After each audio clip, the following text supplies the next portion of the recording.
Сәлем балалар, қал жағдайларыңыз қалай? Activity book'тың ең соңғы 10-шы сабағын орындайтын боламыз. Exercise 1. Look and complete. Қараймыз және толықтырамыз. Яғни, қандай ойын түрлері атаулары берілген, солар толықтырып жазып шығамыз. 0 бізге берілген хоккей, мысал ретінде. Келесі бірден бастап жасаймыз. 1 бұл шахматы. Шахматы бізде chess болады, осылай жазылады. 2 бұл rugby деп аталады. 3 бұл бізде скакалка, skip. 4 бізде badminton. 5 бізде board game, үстел ойындары. Келесі екінші атау look, read and match. Қараймыз, оқимыз және сәйкестендіреміз. Яғни, мына жанында суреттерде музыкалық аспаптар берген, соларды атаулармен сәйкестендіреміз. 0 бізде drum деп берілген, бірден бастап жасаймыз. 1 бізде violin, скрипка, бұл бізде F суреті, Келесі 2 домбра, бұл бізде C суреті. Tambourine, бұл бізде B суреті. Piano, бұл бізде, tambourine бізде double, 4 piano, бұл бізде D суреті. Flute, бұл бізде E суреті екен. Келесі тапсырмаға көшеміз. Exercise 3. Read and answer. Оқимыз және жауап береді екенбіз. Is he playing rugby? Yes, he is дейді. Ол регби ойнап жатыр ма? Ол ойнап жатыр. Тура осылай yes, no деген берілген, қалғандарын сол бойынша толықтырып жазамыз. Бірден бастаймыз. Are they running? Олар жүгіріп жатыр ма? Yes, they are.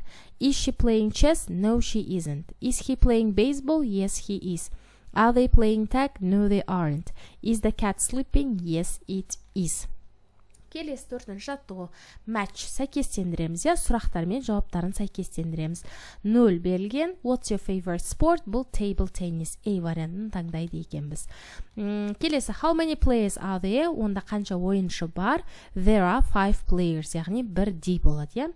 What are you doing? Сен не істеп жатсың? I'm playing hide and seek. Мен тығылмашақ ойнап жатырмын, тығылып ойнап жатырмын.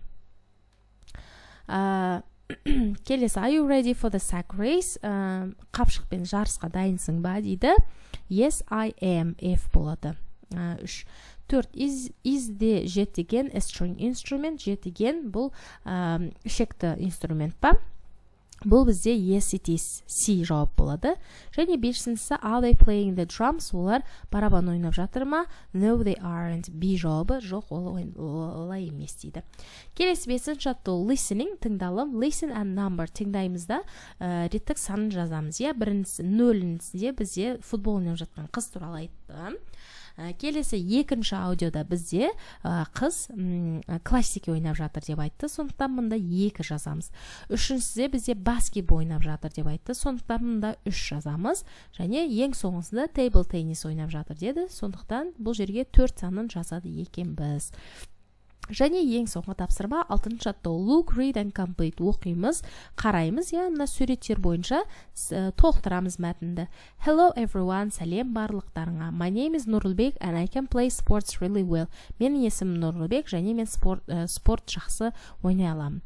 I can play football and мынау қандай ойын? Basketball, basketball.